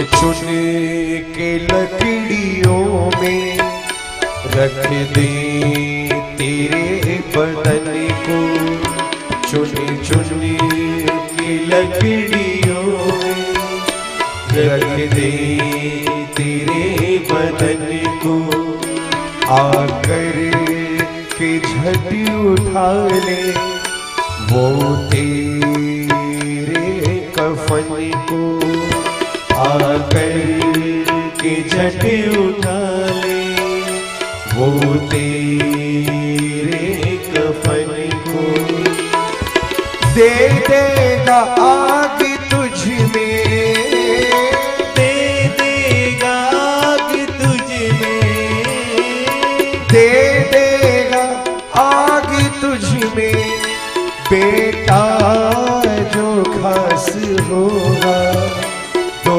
गज कफन का टुकड़ा तेरा लिबास होगा, 2 गज कफन का टुकड़ा तेरा लिबास होगा। और मिट्टी में मिले मिट्टी, बाकी खाक होगी, मिट्टी में मिले मिट्टी, बाकी खाक होगी। और सोने सी तेरी काया जल कर के राख होगी, सोने सी तेरी काया जल कर के राख होगी। दुनिया को त्याग तेरा, दुनिया को त्याग तेरा, दुनिया को त्याग तेरा, मरघट में वास होगा, 2 गज कफन का टुकड़ा तेरा लिबास होगा, 2 गज कफन का टुकड़ा तेरा लिबास होगा। जाएगा जब यहाँ से कुछ भी ना साथ होगा, 2 गज कफन का टुकड़ा तेरा लिबास होगा, 2 गज कफन का टुकड़ा तेरा लिबास होगा। सूर्योदय से सूर्यास्त तक राज्य था बादशाह सिकंदर का। सोने की लंका थी रावण की, लेकिन परिणाम क्या हुआ? कमी क्या थी? सिकंदर को सभी हाली मोहाली थे, किया जब कूच दुनिया से तो दोनों हाथ खाली थे। भरा था सर्व सोना लंक की दीवार में, एक रत्ती न गया रावण के मरती बार में। सितारे टूट जाएंगे जमी पर जिलजिला होगा, न उस दिन बाप बेटा का न बेटा बाप का होगा। बुराइयों को छोड़ने का प्रयास करना अभी भी जम जाए। शरण गए प्रभु राखिए सब अपराध सन्मुख होई, जीव मुहि जब ही त जन्म कोटि अघनाश। संकल्प करो जो भी भूल जो है नारायण आपकी शरण में हूं, अब मुझसे कोई गलती ना होने पाए, आप ही रक्षा करना। अब मेरी इच्छा नहीं, हृदय से पुकारो, अब गलती करने की इच्छा नहीं है, बस भगवान हृदय से लगा करके पार कर देंगे, तुमको गलतियों से भी बचाएंगे। भगवान की शरण में जाओ। अगर बुराइयों में मन फंसा है, छूट नहीं पा रहा है, तो भगवान की शरण में सच्चे मन से पुकारो। मैं छोड़ना चाहता हूं लेकिन विषयों में फंसा हूं, छूट नहीं पा रहा है, तो भगवान तुम्हें उससे भी प्रेरणा देंगे और शक्ति देंगे, उस बुराइयों से निकाल कर और अपनी शरण में खींच लेंगे। समर्पण भाव खाली हो, बस हृदय की पुकार हो। बस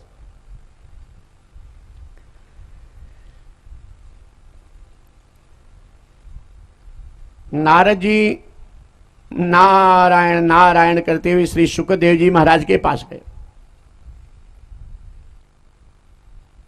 आज श्री शुकदेव जी महाराज देखो यहां प्रतीक है शुकदेव जी का, आप देख रहे हैं ये प्रतीक है।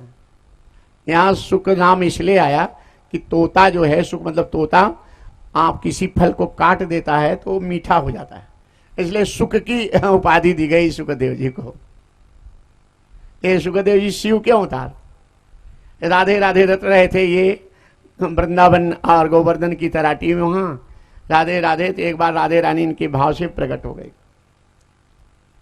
और राधे जी प्रकट होकर के इनको बुला करके अपने प्यार से बोली कि राधे राधे मत बोलो, कृष्णम वद कृष्णम वद कृष्ण वद, कृष्ण कृष्ण कहो। भगवान कृष्ण आ गई, कह रही राधे रानी क्या कह रही हो इनको? कहीं ये मेरा प्यारा भक्त है और जो मेरा प्यारा भक्त होता है उसे भगवान परमात्मा से मैं मिला देता हूं, इसलिए कहते हैं कृष्णम वद कृष्णम वद कृष्ण। नहीं, सुखदेव जी महाराज भगवान की कृपा से प्रेरणा हुई। कथा तो श्री सुखदेव जी महाराज की ये आती है कि एक बार नारायण नारायण करते हुए नारद जी भगवान शंकर का दर्शन करने गए। भगवान शंकर को, शंकर समाधि में थे भोलेनाथ। माँ पार्वती स्वागत की। नारद जी के माँ पहली बार आज तू मिली है मुझसे, ये शंकर भगवान अपने गले में मुंड की माला क्यों पहनते हैं और किसकी है, तू तो जरूर जानती होगी। माँ पार्वती बोली कि नारद ये तो मैं नहीं जानती। नारद के इतनी भोली पत्नी नहीं होना चाहिए कि पति मुंड की माला पहने पत्नी को पता न चले। आज उठेंगे तो पूछ लेना मैया, और मैं फिर आऊंगा तो मुझे जरूर बताना। नारायण नारायण करते हुए नारद जी चले गए। अब माँ पार्वती बेचैन कि कब समाधि टूटे कब पूछूं, कब समाधि टूटे कब पूछूं। बहुत देर के बाद समाधि टूटी तो माँ पार्वती सेवा में लग गई। शंकर भगवान मुस्कुरा दिए कि पार्वती बहुत सेवा कर रही हो, कुछ काम है क्या? पत्नी अचानक पति की ज्यादा सेवा करने लगे तो पति को सावधान हो जाना चाहिए कि कुछ बात है।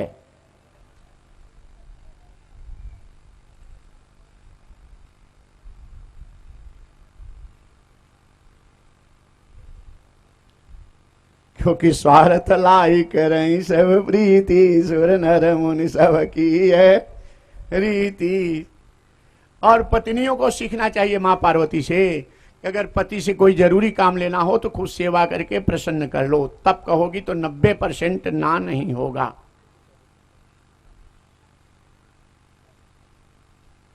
हाँ, अनुमति लिए कुछ प्रश्न की अनुमति, संशय समाधान की अनुमति। जहां हाँ पूछो, आप अपने गले में मुंड की माला क्यों पहनते हैं और किसकी है? शंकर भगवान गए, नारद जी तो नहीं आए थे। लेकिन नारद जी जहां जहां झगड़ा लगाए हैं, कथा सुनना, बड़े मार्मिक प्रसंग है सब। नारद जी जहां जहां झगड़ा लगाए हैं वहां वहां हमारे आपके कल्याण की कथा निकली है, जीव कल्याण की। इस समाज वाले नारद बड़े खतरनाक हैं। ये तो काशी नगरी है, नहीं तो हर गांव में 2-4 नारद, 1-2 नारद तो रहबे करते हैं। अपने नागमलपुर में नहीं होंगे, ये क्षेत्र में, काशी में।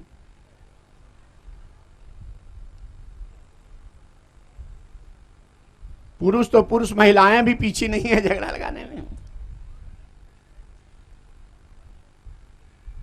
आपको बता दूं, जो किसी के जीवन में कलह पैदा करता है, झगड़ा लगाता है, वो समझ लो नरक का सर्टिफिकेट गले में लटकाए के घूम रहा है। सबसे बड़ा पाप है किसी के जीवन में कलह पैदा करना।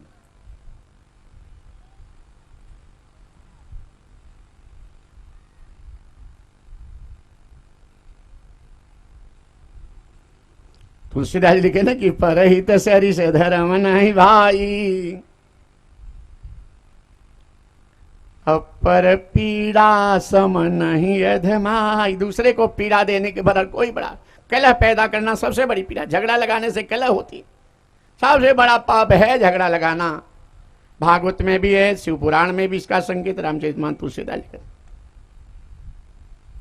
इसलिए यहां ऐसे कोई नहीं होंगे, लेकिन अगर किसी से भूल चूक के काक दो हो तो संकल्प ले लो कि आज के बाद कभी किसी से झगड़ा नहीं लगाएंगे, किसी के जीवन में कलह पैदा नहीं करेंगे।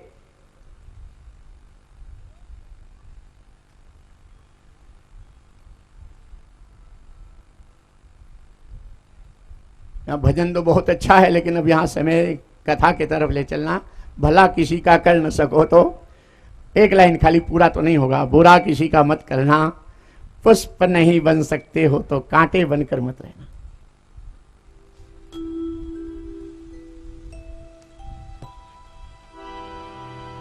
भला किसी का कर न सको तो बुरा किसी का मत करना, पुष्प नहीं बन सकते तो तुम कांटे बन कर मत रहना। पुष्प नहीं बन सकते तो तुम कांटे बन कर मत रहना। भला किसी का कर न सको तो भला किसी का कर न सको तो बुरा किसी का मत करना, पुष्प नहीं बन सकते तो तुम कांटे बन कर मत रहना। पुष्प नहीं बन सकते तो तुम कांटे बन कर मत रहना। बन न सको भगवान अगर तुम कम से कम इंसान बनो। बन न सको भगवान अगर तुम कम से कम इंसान बनो, नहीं कभी हैवान बनो, नहीं कभी शैतान बनो। नहीं कभी हैवान बनो, नहीं कभी शैतान बनो। सदाचार अपना न सको तो सदाचार अपना न सको तो पापों में पग मत धरना। सदाचार चार अपना न सको तो पापों में पग मत धरना। पुष्प नहीं बन सकते तो तुम कांटे बन कर मत रहना। पुष्प नहीं बन सकते तो तुम कांटे बन कर मत रहना। हो सके तो ऐसे लोग यहाँ नहीं है तो ज्ञानपुर छोटी काशी है, यहाँ सब धर्मों की धर्मात्माओं की नगरी, लेकिन प्रयास करना अगर करता हूँ। जब तुम मर जाती हो तो तुम्हारा वियोग मुझसे सहन नहीं हो पाता, तब तुम्हारे मुंड की माला मैं धारण कर लेता हूँ। माँ पार्वती कहती बाबा मैं मर जाती हूँ, आप नहीं मरते। शंकर भगवान कहे मैं नहीं मरता। आप क्यों नहीं मरते? शंकर भगवान कहे मैं अमर कथा जानता हूँ। माँ पार्वती कहती भोलेनाथ वही अमर कथा हमें भी सुना दो, मैं भी नहीं मरना चाहती। महादेव जी से बोली एक दिन महासती, मर मर के थक गई है ये तेरी पार्वती। हे भोलेनाथ मैं भी नहीं मरना चाहती, मुझे भी अमर कथा सुना लो। अब ये सावधानी से प्रश्न, भवानी शंकरौ बंदे श्रद्धा विश्वास रूप। भगवान शिव ब्रह्म के विश्वास, मां पार्वती ब्रह्म की श्रद्धा। ब्रह्म के विश्वास कहते हैं कि हे श्रद्धा तुमसे मैं बहुत प्यार करता हूं, क्योंकि श्रद्धावान लभते ज्ञानम।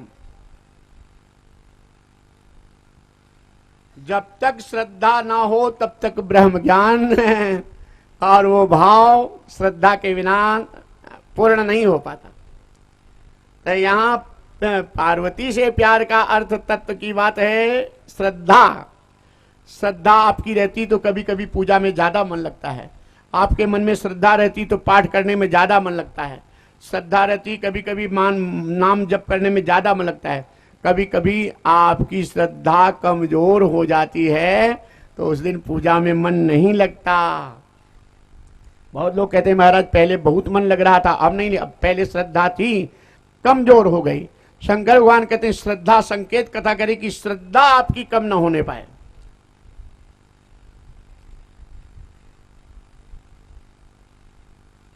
शंकर भगवान मां पार्वती को अमर कथा सुनाते हैं। हाँ, लेकिन एक त्रिशूल से 1 योजन 4 कोश अर्थात 12 किलोमीटर चारों तरफ जीव जंतुओं को हटा देते हैं कि अमर कथा अनधिकारी जीव न सुन ले। अनधिकारी के पास कोई अधिकार मिला तो वो संभव है कि दुरुपयोग करे। अनधिकारी जीव न सुन ले, जो इसका दुरुपयोग करे अधिकारी को सुनाए।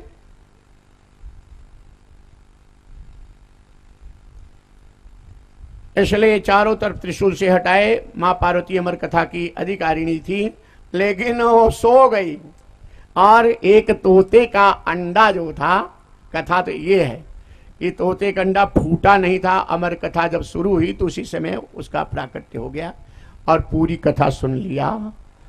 और जब कारी मारता रहा और जब शंकर भगवान आँख खोले, देखे पार्वती सो रही है। पार्वती पार्वती हाथ जोड़ी की, भोलेनाथ हमें क्षमा कर दो, नींद आ गई थी। ये हुंकारी कौन भर रहा था, वो आकर के आगे प्रणाम किया। शंकर भगवान जान गए कि अब मैं ये अमर कथा सुन के शिव स्वरूप हो गया है, अब इसे मैं भी नहीं मार सकता। लेकिन ये इसका दुरुपयोग न करे। रावण विद्वान था, रावण जैसा विद्वान कोई हुआ ही नहीं अभी, लेकिन उसका दुरुपयोग किया। भौमासुर विद्वान था, 16,000 वेद की ऋचाओं को लेकर के सिद्ध कर लिया था, बंदी बना लिया था, जो 16,108 रानियां भगवान की बताते हैं। तो ये निगम कल्पतरोरुगलितम फलम सुगमुखाद मृतद्रव सहितम पियते भागवतम रस, ये वेद रूपी कल्पवृक्ष का अमृत रस भागवत कथा है। तो भौमासुर ने 16,000 1,00,000 मुख्य मंत्र वेद के, जो 80,000 कर्म कांड, 16,000 उपासना कांड, 4,000 ज्ञान कांड, तो 16,000 उपासना कांड को भौमासुर सिद्ध करके बंदी बना लिया था। अब भगवान इनको उपासना कांड के जो 16,008 प्रकृतियां, इनकी भगवान की जो मुख्य रानियां, आए 16,000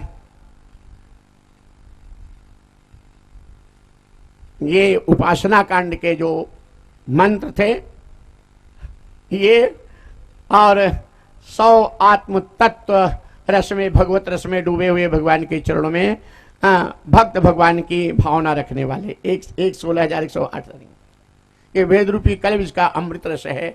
समाधि भाषा में भागवत है, गुप्त भाषा में भागवत है।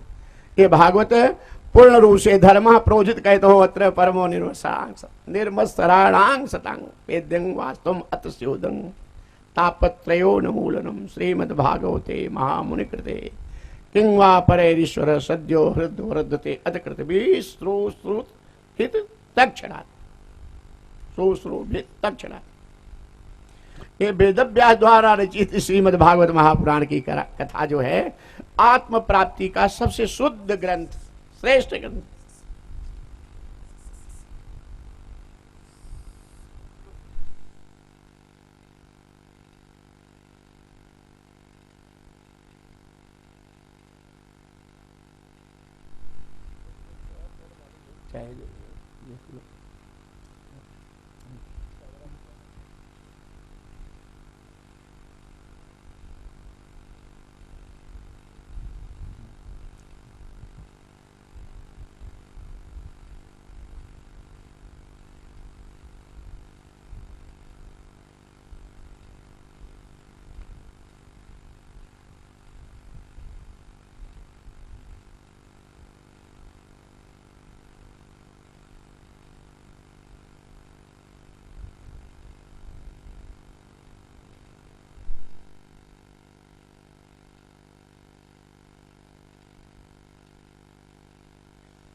अभी हमारे आपके बीच में ये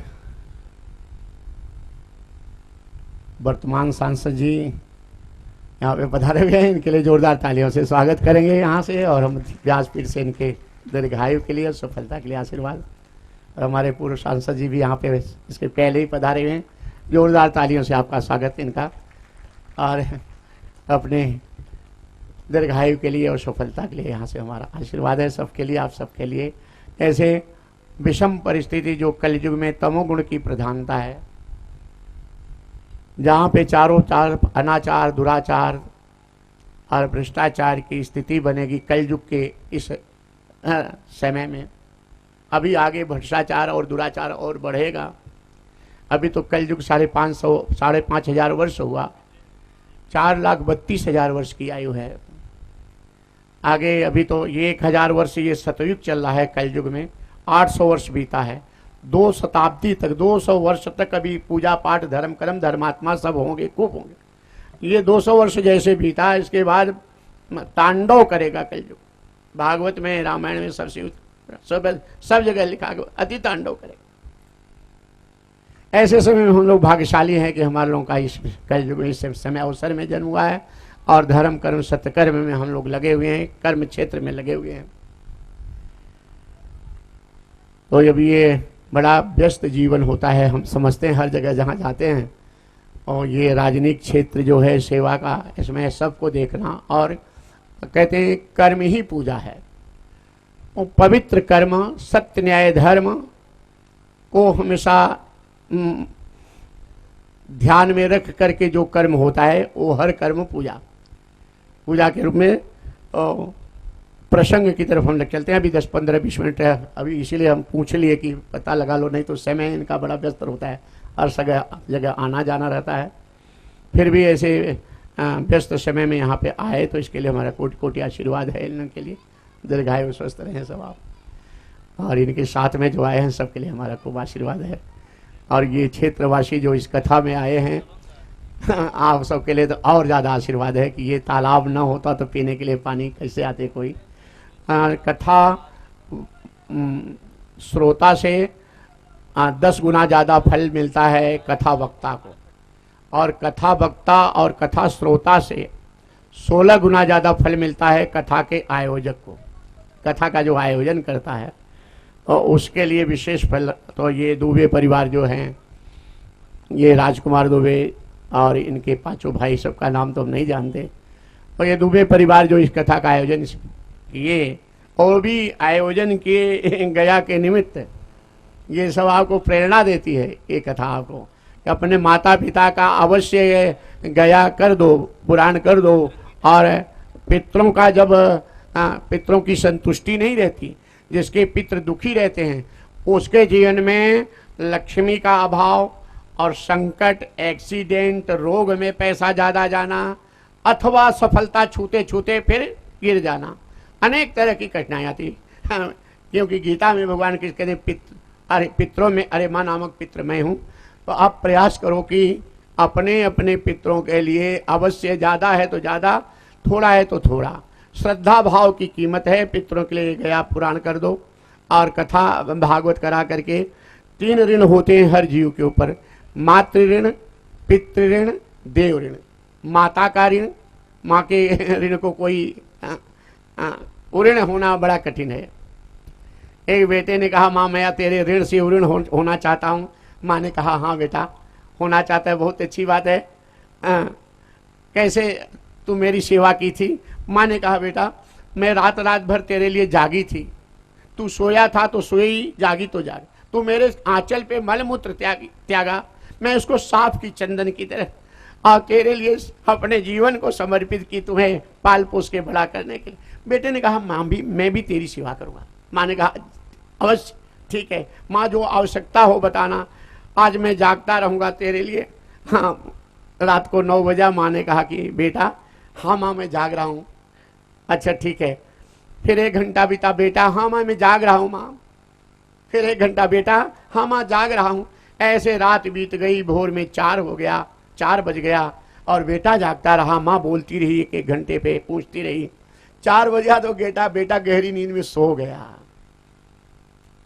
आज जो गहरी नींद में बेटा सो गया तो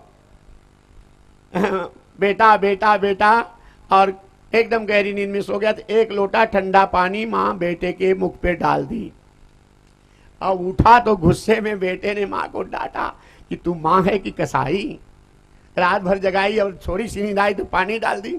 तो माँ हंसने लगी कि बेटा एक ही दिन में कसाई बना दिया, रोज रोज मैं जागती थी, छोटा था, छोटे बच्चे सबके घर ही होते ना, माताओं को देखो। ये मातृ ऋण से मात्र एक साधन है सत्संग कथा पुराण, परहित परोपकार, भगवान की भक्ति। पितृण, पितरों के ऋण से ऋण होने के लिए मात्र ये है गया पिंडदान कर दो, कथा पुराण पारायण कर दो। देव ऋण, ये सूर्य भगवान रोज हमको प्रकाश देते हैं, पवन देवता चलते हैं, वर्षा होती है, इनके लिए ये यज्ञ सत्कर्म है, इनके ऋण से ऋण होने का। एक भागवत कथा से तीनों ऋण से जीव ऋण हो जाता है। ऐसा ये दुबे परिवार जो इसे कथा का आयोजन करके और ये सत्संग की गंगा को यहाँ लाए, इनके लिए आशीर्वाद। और आप सब पधारे इसमें, क्षेत्रवासी सबके लिए हमारा कोटि कोटि आशीर्वाद है। प्रसंग की तरफ हम लेके चलना चाहते हैं। कैसे श्री शुकदेव जी महाराज, जो कि भगवान शंकर शुकदेव जी महाराज को त्रिशूल उठाए कि अमर कथा सुन गए हैं तो इसका दुरुपयोग न करें। भय, अंदर से प्रेम था, बाहर से ऊपर से भय दिखा रहे थे। शुकदेव जी भागे और व्यास जी की पत्नी अरणी माता जमहाई ले रही थी और गर्भ में प्रवेश कर गए। व्यास जी त्रिकालदर्शी नारायण के अवतार परमात्मा व्यास जी आज सारी बात जान गए, क्योंकि भागवत की रचना किए तो व्यास जी के मन में पुत्रेषणा जागी और व्यास जी भगवान शिव की आराधना किए। भगवान शिव का प्राकट्य हुआ। प्रेम से बोलिए शंकर भगवान की, शंकर भगवान की, शंकर भगवान की। और भगवान शिव वरदान मांगने के लिए कहे तो व्यास जी वरदान मांगे कि प्रभु ब्रह्मानंद की समाधि का आनंद जो आप लेते हैं वही आनंद कलयुग के प्राणियों को देने के लिए मेरे पुत्र के रूप में आए। और ये मस्तुकीय शंकर भगवान के अवतार ये श्री शुकदेव जी महाराज, जब ये प्रसंग सारी प्रेरणा हुई और व्यास जी जान गए तो वह शंकर भगवान से प्रार्थना की कि बाबा आपने वरदान दिया था, अब इन्हें मारिए मत, अपना तेज दे दीजिए। ऐसे श्री शुकदेव जी महाराज 16 वर्ष तक माँ के गर्भ में रहे। अब ये कथा सुनकर लोगों को आश्चर्य होता है कि 16 वर्ष तक माँ के गर्भ में कोई बच्चा रहे तो माँ की क्या हाल होगी, लेकिन ये शिव स्वरूप हो गए थे। आत्मबोध जब होता है तो अयम आत्मा ब्रह्मा, आत्मा जो है शुद्ध आत्मबोध वो शिव स्वरूप होता है। हमारे शरीर में, आप सबके शरीर में आत्मा है 100 साल तक। जब तक आत्मा है तब तक सारी चैतन्यता है। आत्मा निकल गई तो ना हम बोल पाएंगे ना आप सुन पाएंगे। आत्मा की सब सत्ता है। तो इससे व्यास जी के माया से ये भी डर रहे थे, लेकिन व्यास जी के निवेदन पर आकाशवाणी हुई कि तुम्हें माया प्रेरित नहीं कर पाएगी, और माया के भय से ये भी निकल गए तपस्या के लिए।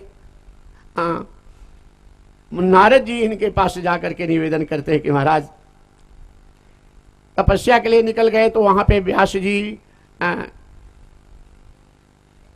नारियों में श्रेष्ठ उर्वशी को भेजे, जाओ श्रृंगार करके मेरे युवा पुत्र को आकर्षित करके घर में लाओ।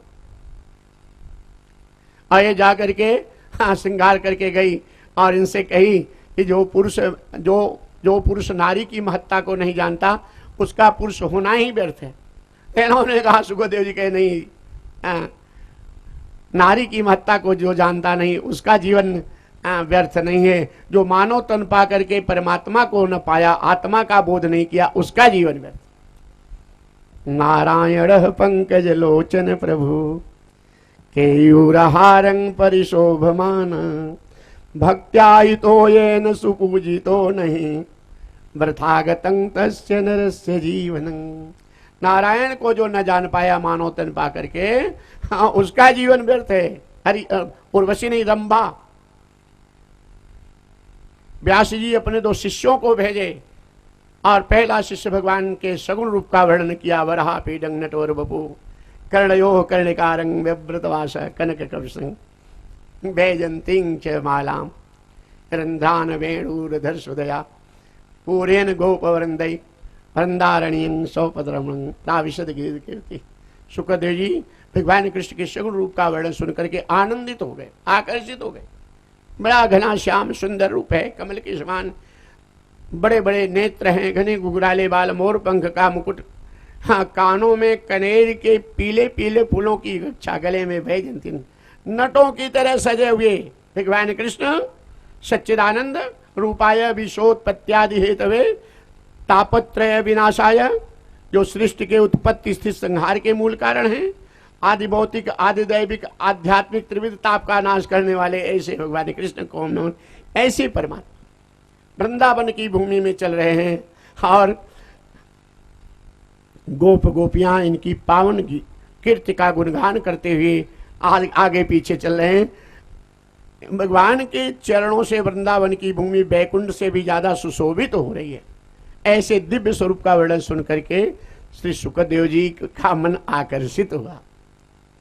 ये तो सगुण निराकार ब्रह्म से साकार ब्रह्म बड़े प्यारे लग रहे हैं, लेकिन निराकार ब्रह्म को पैसा नहीं लगता, निराकार ब्रह्म को मिठाई नहीं लगती, माला नहीं लगता, कछनी नहीं लगती, कोई सामान नहीं चाहता लगता, किसी कोई खर्चा नहीं निराकार ब्रह्म में। ये तो इनको कछनी चाहिए, इनको बंसी चाहिए, इनको माखन चाहिए, इनको मिश्री चाहिए, और हमारी तो लंगोटी भी छूट गई है, हम तो साधु दिगंबर हैं, कहाँ पाएंगे। लेकिन चलो जिससे प्रेम हुआ प्रभु से तो हम साधु हैं, मांगने में भगवान के लिए कौन सी लज्जा है। भगवान की पूजा के लिए मांग लाएंगे गृहस्थों के यहाँ से, अवश्य सब देंगे, चलो ये भी पूरा हो जाएगा। लेकिन इनसे प्रेम करें, इनका स्वभाव कैसा है, सावधानी सुनना प्रश्न। किसी से नाता जोड़ते समय पहले उसके सब कुछ अच्छा हो, लेकिन उसके स्वभाव का पता लगा के तभी नाता जोड़ना। आज हमारी युवा पीढ़ी ठगी जा रही है, फ्रेंडशिप में बच्चियां बच्चे ठगे जा रहे हैं। बड़े बड़े लोग व्यापारी ठगे जा रहे हैं पार्टनरशिप में। स्वभाव को पता लगाए बिना और व्यवहार कर लिए, पहले बड़ी बड़ी मीठी बात हो गई, सब अच्छा लगा, बाद में ठगे गए तो रोने के सिवा दूसरा कुछ नहीं। एक कथा कहती है कि किसी भी बहुत अच्छा हो, सब अच्छा हो, लेकिन उसका स्वभाव कैसा है इसका पता लगाए बिना अगर आप व्यवहार करेंगे तो धोखा हो सकता है। सुखदेव जी भगवान कृष्ण के सगुण ब्रह्म के स्वभाव का ध्यान किए कि इनका स्वभाव कैसा है, तो दूसरे शिष्य ने स्वभाव बता दिया कि अहो वकीयं स्तन कालकूटं जिघांसया पायदप्यसा देवी लेभे गतिं धातृचितां ततोऽन्यं कंवाद